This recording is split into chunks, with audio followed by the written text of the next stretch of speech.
तब भगवान कहते हैं, बोले मैया 4 प्रकार की मुक्ति होती है, सालोक्य, शाष्टि, सामीप्य, सारूप्य। 5 प्रकार की मुक्ति, सालोक्य, शाष्टि, सामीप्य, सारूप्य और एकत्वम।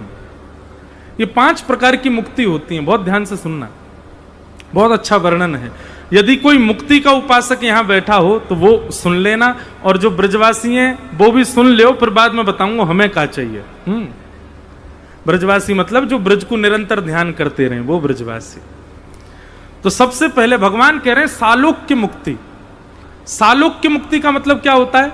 बोले आपने इतना भजन किया, इतना भजन किया कि आपने जिनका भजन किया उस लोक की आपको प्राप्ति हो गई। आपने श्याम सुंदर को भजन किया होगा तो गोलोक धाम मिलेगा, आपने राम जी को भजन किया होगा तो साकेत धाम मिलेगा, आपने श्रीमन नारायण को भजन किया तो वैकुंठ मिलेगा। सालोक्य का मतलब क्या है?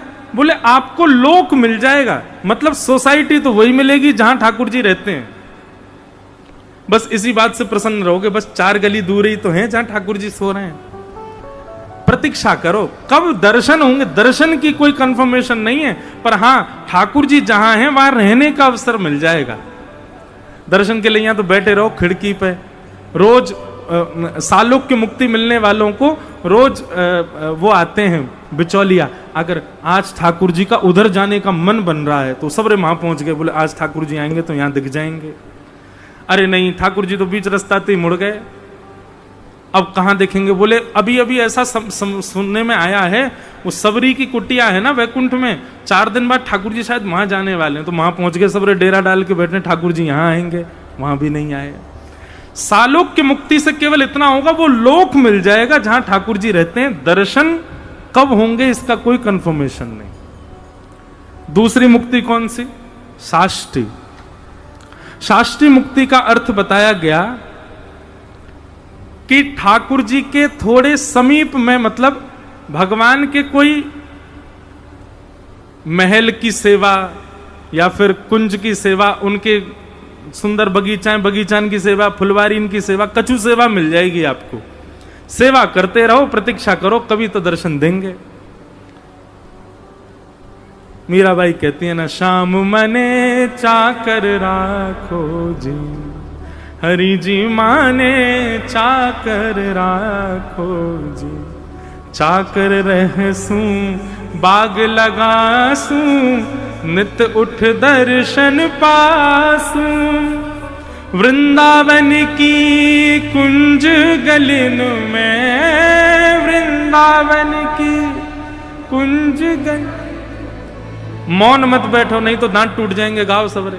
वृंदावन की कुंज गलिन में, वृंदावन की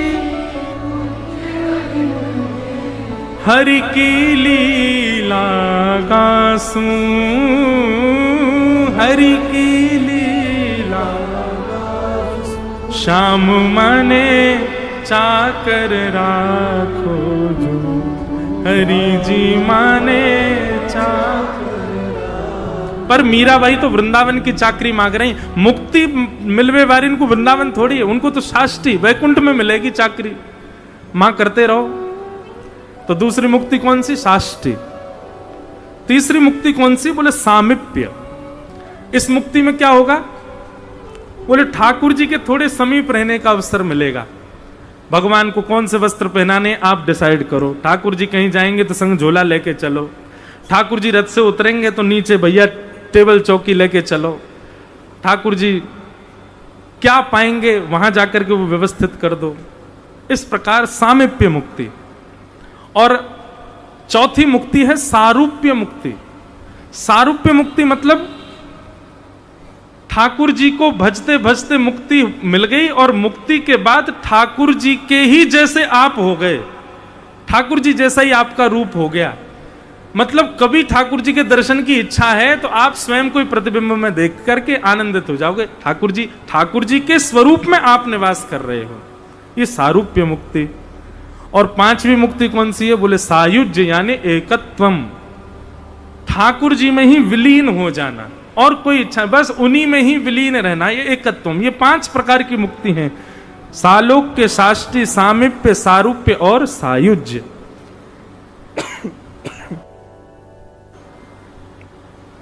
पर भगवान कह रहे हैं मैया ये पांचों मुक्ति मैं प्रदान करता हूं, पर इन पांचों के प्रति भी जो हाथ जोड़ करके मना कर देता है, ऐसे मेरे ब्रज के भक्त हैं, वो मुझे अति प्रिय लगते हैं। वे पांचों मुक्ति नहीं मांगते, उनको मुक्ति नहीं चाहिए, उनको वैकुंठ नहीं चाहिए। मोरहू बनाओ तो बनाओ श्री वृंदावन को, जो नाच नाच कुहक कुहक आपको रिझाऊंगो। बंदरहू बनाओ तो बनाओ श्री वृंदावन को, जो कूद कूद डालन पे भोर को जगाऊंगो। अरे कहां तक हैं आज जिनका मैं स्मरण कर रहा था कथा के प्रारंभ में, हमारे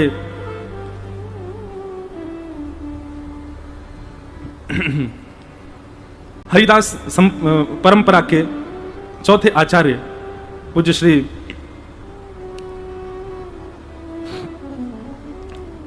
नरहरि देव जी महाराज, जिनने श्री गोरीलाल ठाकुर जी को प्रकट किया, ऐसा वर्णन आवे पूज्य महाराज जी बता रहे थे गोरीलाल कुंज वाले कि वे आचार्य जब ठाकुर जी उनके यहां विराजमान हो गए ना, तो ठाकुर जी को उनके निज कक्ष में अंदर अंतःपुर में उनके गर्भगृह में शयन करा करके नरहरदेव जी अपने सैया पर चले जाते सोवे के काजे, और थोड़ी देर बाद ही रोवे की आवाज आने लग जाती। वे उठ करके ढूंढते कौन रो रहा भैया, कहां से आवाज आ रही है। दूरते दूरते पहुंचे तो गर्भगृह से आवाज आ रही, तो बेचारे बड़े धीरे से भीतर प्रवेश किए तो देखे तो शामा शाम दोनों रुदन कर रहे हैं। आचार्य ने पूछी जय जय कहा भयो, आप रो काहे को रहे हैं।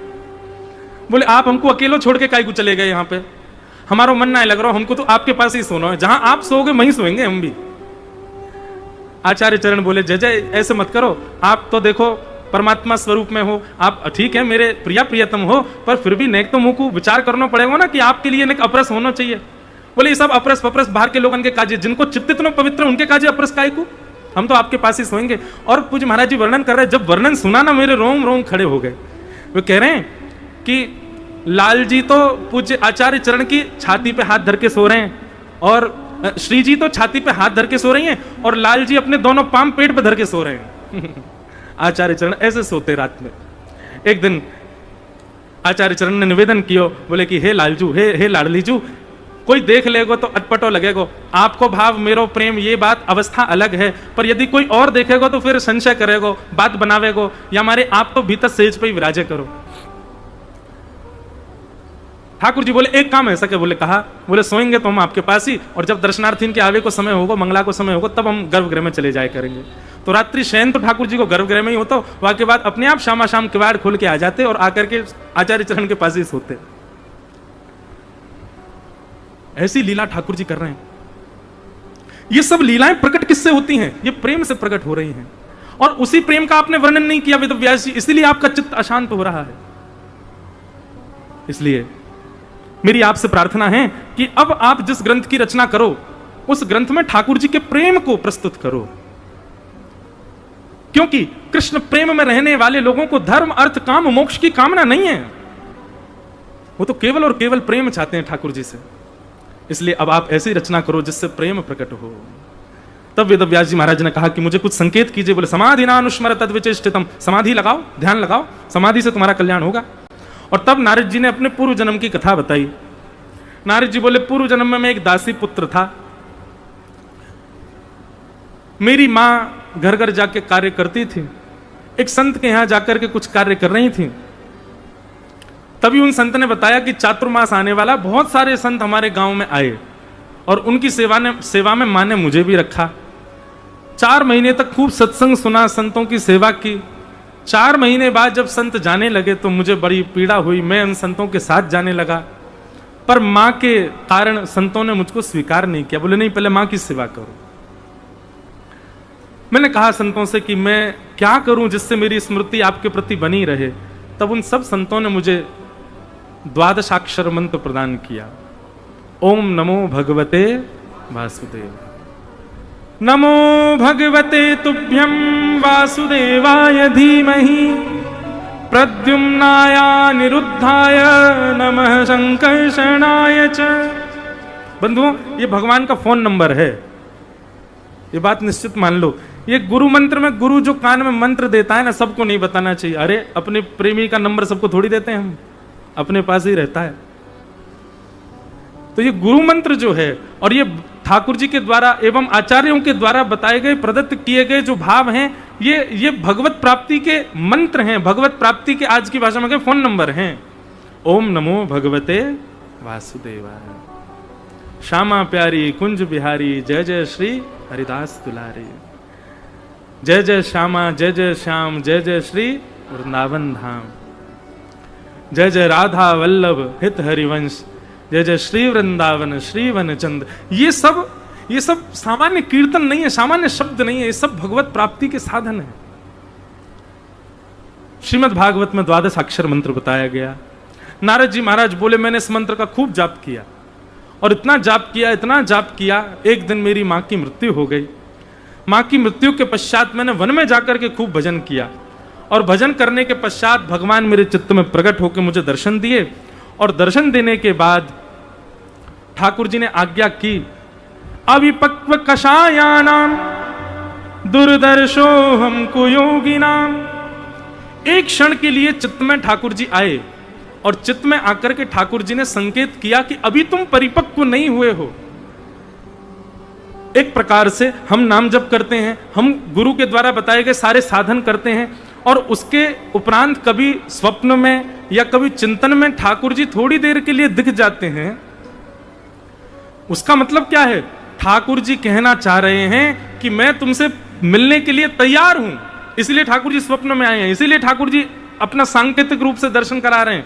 पर अभी तुम परिपक्व नहीं हुए हो, परिपक्वता लाओ, अपने भजन को और श्रेष्ठ करो। जब परिपक्व भजन होगा तो वही स्वप्न का दर्शन प्रत्यक्ष हो जाएगा। अच्छा, एक बात, हमारा भजन परिपक्व हो रहा है, इसकी क्या पहचान है? मैं अपनी कथाओं में कहा करता हूं, भजन की परिपक्वता की एक ही पहचान है, किसी में दोष ना दिखना। यह भजन की परिपक्वता की पहचान है। यदि किसी में दोष दर्शन होता है, किंचित किसी में भी कदापि दोष दिखता है, तो इसका मतलब है अभी भजन परिपक्व नहीं है। हमारे यहां बहुत जल्दी दोष दिख जाता है। वृंदावन में ही लोगों को, वृंदावन को भजने वालों को, वो संप्रदायों में ही दोष मान लेते हैं। ये उस संप्रदाय के यहां तो ऐसा होता है, वहां वैसा होता है, जो होता है वो होता है। इन सब प्रकारों से दोष बुद्धि रखते हैं। किंचित मात्र भी दोष ना दिखे, सब में गुण ही गुण का दर्शन हो, ऐसी स्थिति जब हमारी हो जाए तब समझो अब भजन परिपक्व हो रहा है, अब भजन श्रेष्ठ हो रहा है। नारद जी महाराज को एक क्षण के लिए ठाकुर जी ने दर्शन दिया चित्त में और दर्शन देके कहा, नारद जी अभी तुम और भजन करो, परिपक्व करो स्वयं को। नारद जी बोले, मैंने और भजन बढ़ा दिया। भजन करते करते करते करते करते करते एक प्रकार से संकेत है, जब जब ठाकुर जी आपको स्वप्न में दिखें या जब जब सांकेतिक रूप से दर्शन हो, ठाकुर जी मानो आपसे कहना चाह रहे हैं कि भजन बढ़ाओ, भजन तीव्र करो और बढ़ाओ। कई संकेत होते हैं ठाकुर जी को दिखने के, पर एक संकेत यह भी है। नारद जी महाराज कहते हैं, मैंने उस देह का परित्याग कर दिया भजन करते करते, और उसका परिणाम यह हुआ कि इस जन्म में मैं नारद बन करके आया, भगवान का अनंत सेवक बन करके आया। और देव दत्तामिमां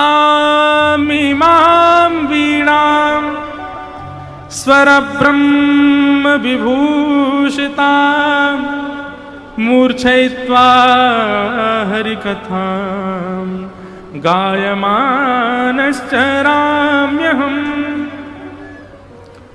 नारद जी महाराज कहते हैं ये वीणा है और ये देवदत्ता वीणा है, ये मुझे कहीं और से नहीं मिली, मुझे ठाकुर जी ने प्रदान की है। इसलिए मैं इस वीणा पर केवल ठाकुर जी का संकीर्तन करता हूं। ये क्या क्या कहना चाह रहे हैं नारद जी यहां पर? कई गुण ऐसे होते हैं बंधुओं जो हमको जन्म से प्राप्त हैं।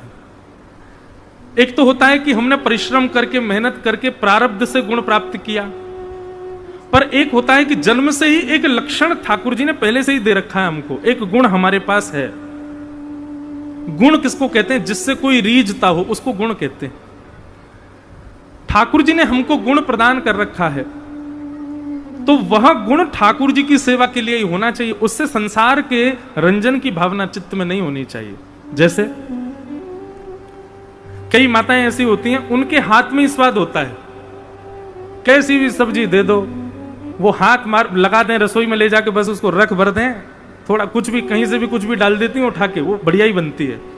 मतलब उनके ठाकुर जी ने गुण दिया है स्वाद का।